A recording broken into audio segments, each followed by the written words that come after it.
โอ้เซยน้ำมันทุกคนเลยแซ่บแรงนะทุกคนนี่ตะโคมแข็งอะไรทุกคนเลยเจียวกันมาเด้อกินข้าวแรงน้ำเดียวได้ทุกคนเด้อ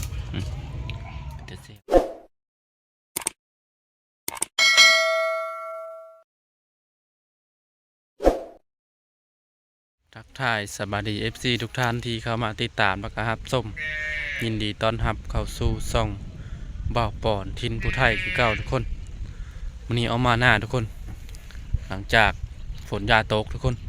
ฝนตกเมื่อเช้านี่ทุกคนมีแห้งไปเลยนะสูงก่อนนี่ก็สูงหลังๆนี่ก็ตกแห้งเต้ทุกคนเลยพอสิเอามาหากบมันแข็งทุกคนมีหัวภาษาไทยเป็นเอิ้นแมงก็ได้ภาษาลาวเอิ้นแมงแข้งทุกคนเลยหาก็ได้2 โตทุกคนเอาไปคอยเบิ่งยูฮันเห็นหลายเติมมาเอ็ดเป็นกบทุกคนแมงแข้งนะบ้านเราเอิ้นนะทุกคนติดตามชมเดียวทุกคนว่าเฮาสิได้หลายแบบนี้นะอากาศหนาวทุกคนเอ้ยเดือนเมษาแล้วทุกคนมันบรรยากาศยังลมหนาวทุกคนฝนตกคืมมืดทุกคนไม่เห็นตะเวนเลยวันนี้นะเนี่ยโกบมันก็เอาทงยางทุกคนเลยยิบเอานะบรรยากาศคืมเลยมีเห็นแสงแดดเลยวันนี้นะ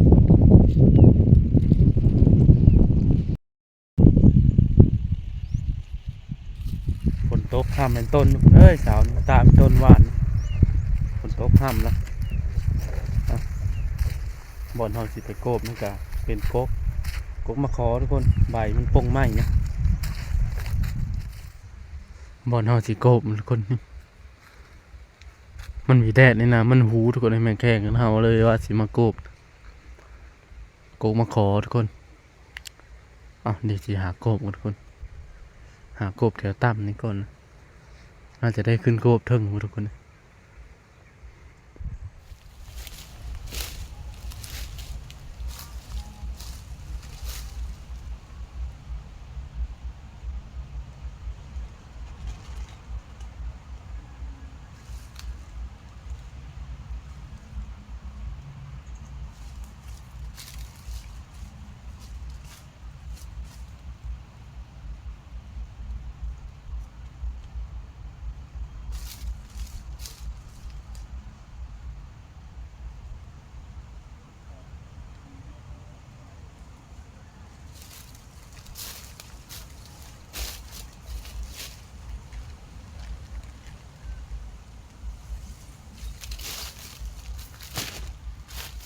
ไรนะทุกคนมันเหนียวใส่เสื้อมือนี่แดงเลยทุกคนเลยเหนียวมันนะผมซื้อเข้ากัน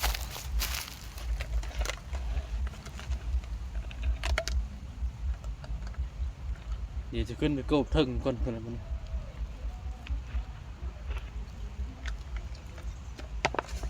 ไม่ได้ถือคล้องมั้ง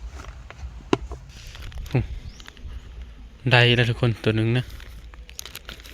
นี่เก็บสะสมไปเรื่อยๆทุกคนสีได้พอโคอยู่เด้มันนี่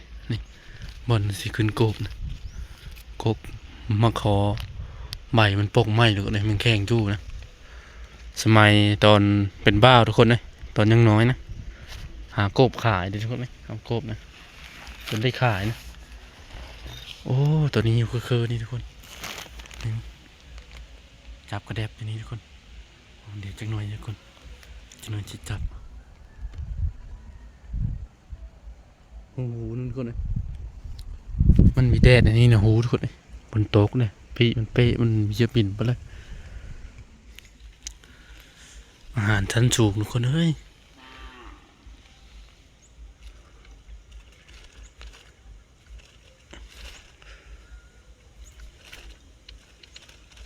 ตัววินไปแล้วก็มีทุกคนโอ้ได้ตัวเดียวทุกคนเสื่องเดียวกินนี้นะ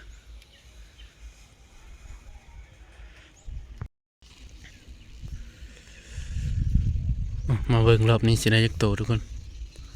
รักเลยเติบเลยทุกคนเลยเพราะมันคืมว่ามันอันนั้นได้โอ้ไรอันนะ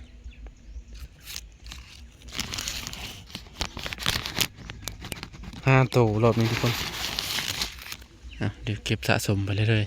ๆไรพอโคอยู่ไปได้ทุกคนมันนี้อ๋อมันมีรักเลยทุกคนเลย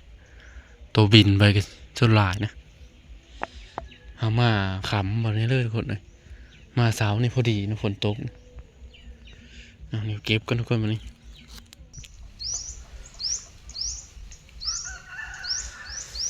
เก็บกันทุกคนเก็บกันรอบนี้ช่วงนี้ได้หลายได้ทุกคนเลย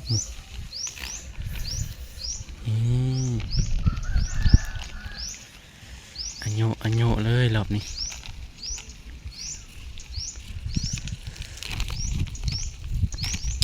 ประมาณ10 ปลายโตทุกคนในรอบนี้นะ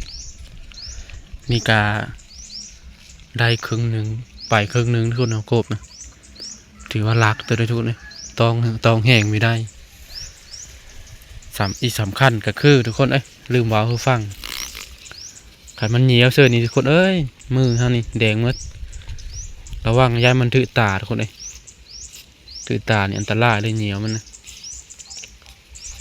เดี๋ยวขออนุญาตเก็บไปก่อนทุกคน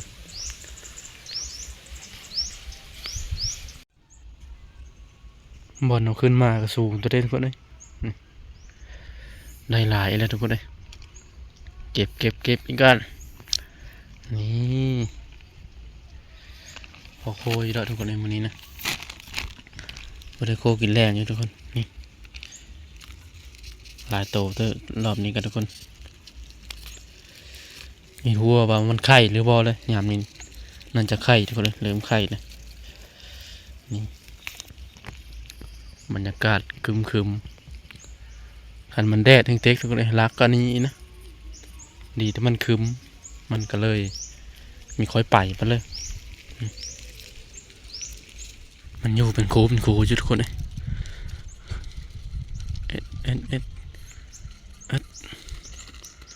เรียบร้อยทุกคนจัดไป1 คูบอลเอาขึ้นมาสูงขนาดทุกคนหลังคาบ้านเวงไส้ทุกคนเลยเห็นหดผู้นะแต่นังเขียวๆนั่นคือผู้ทุกคนล่มอยู่มันแข็งเขากันเดี๋ยวจะได้ล่งก่อนวันนี้ทุกคนเก็บหมดแล้วนะหาโกบมาแล้วโกบนี้นะเดี๋ยวจะไปหาโก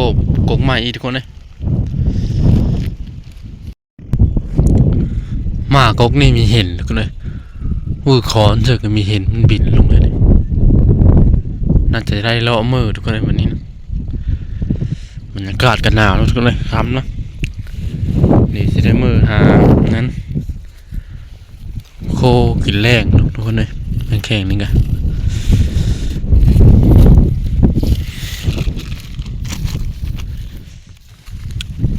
มะม่วงน้อยทุกคนดกขนาดนะปีนี้นะว้าต่อมันใหญ่ในซ้ำจะกินทุกคนกินบัวใบรถนี่นะนี่ท่านพ่อกินส้มทุกคนยังน้อยอยู่นะมะม่วงกระสอธรรมชาติทุกคนตามท้องหน้านะเป็นธรรมชาติอันนี้ว้าต่อตอนนี้มาเอาเธอเลยทุกคนจ๊ะเคยเห็นวะเห็นว่าแม่งนี่นะ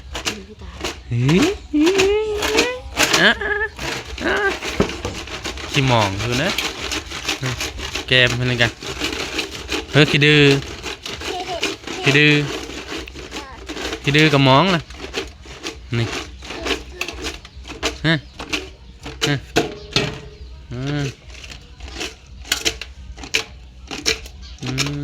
ทุกคนโอเคเชื่อน้ำเกลือไหมพอแต่ได้โคทุกคนโกบเอากกเดียวนั่นมันไม่มีทุกคนกกอื่นกกมาอันนี้มันวิลายไปเลยทุกคนเห็น2-3กกนะ ขันอยู่บ้านเขานี่ให้ว้าวคนโกกมาอันนี้นะก็มาขอยังหลายได้เดี๋ยวที่เสน้ำเกลือทุกคนมีเชื่อมันเพชรนะตัวผู้นะเสน้ำเกลือก็ยังโคเลย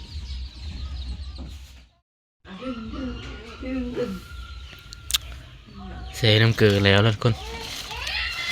เดี๋ยวสิมาโคกันซึม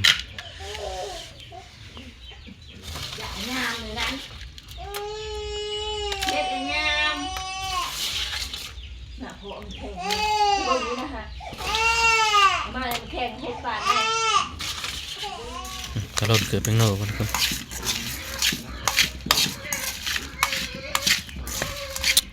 โคเซนมันแซ่บๆทุกคน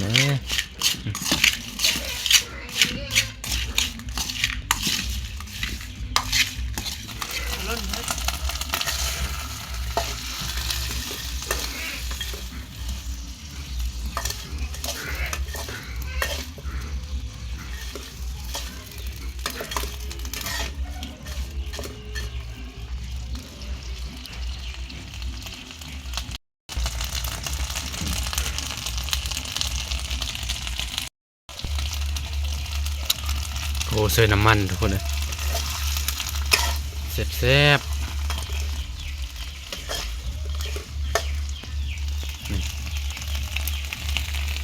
หอมห้อยๆทุกคนเริ่มนั้นแล้วนะ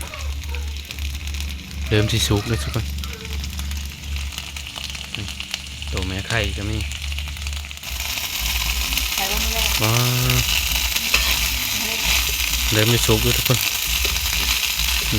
น้ำมันแห้งนะ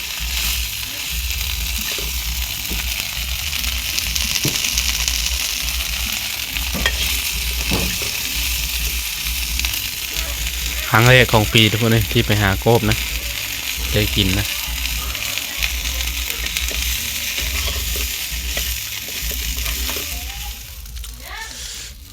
ผงก่อนทุกคนสุกแล้วตั้งเหลืองห้อยอยู่ทุกคนเอ้ยเดี๋ยวสิตำแจ่วมานี่ที่มาคิดกันทุกคน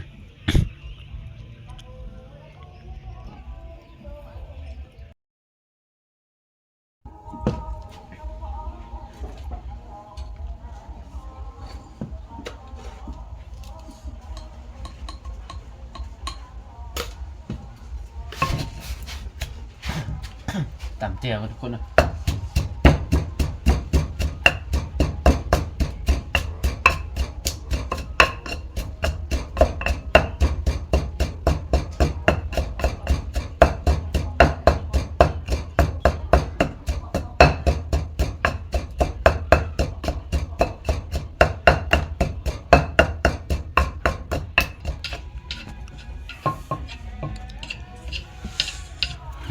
เจียวต่ำแล้วก็นี่เจียวมาเล่นทุกคนจะแซ่บกันนะ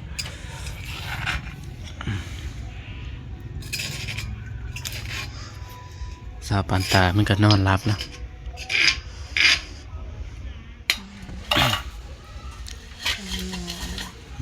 เขาไม่แกงนะทำไมไง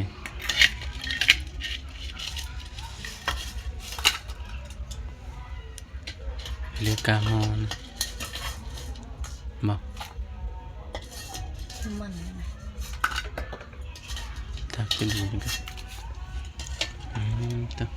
แรงนะทุกคนนี่ตะโคมแข็งอะไรทุกคนนี่เจียวกันมาเด้อกินข้าวแรงเดี๋ยวได้ทุกคนเด้อจะเสียบกันนะมาทุกคนกินข้าวแรง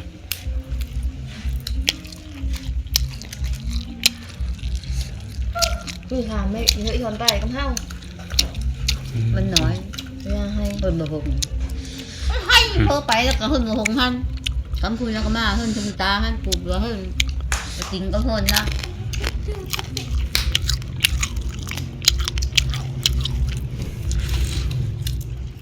โง่พลาดเหรอโง่ก็มีแต่ชอบอะไร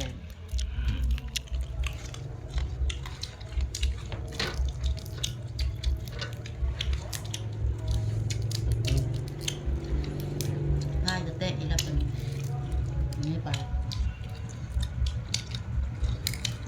เลยเป็นราคาหันขายนี่ตู้รถไปเดินให้ไปเพิ่มเอาไปโยกนิดหน่อยเดินมาบ้านเราก็จะบินบอกเขาเจอนิดหน่อยไปเอามาโยกบ้านเราบ้านก่อนบ้านเราแล้วก็เอาโฟม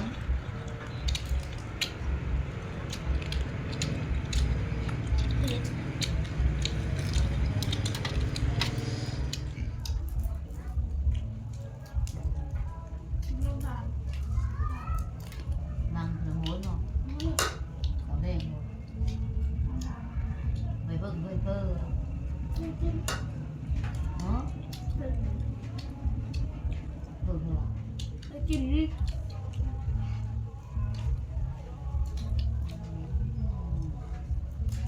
มีก็เอาละเลยที่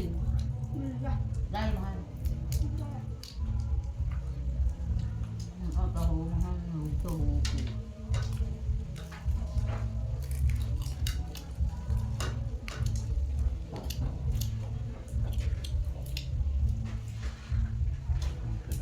กินข้าวกินน้ำอิ่มแล้วกาคลิปนี้กาพี่มีเพื่อละลายทุกคนสีจบคลิปไปซ้ำนี้นะ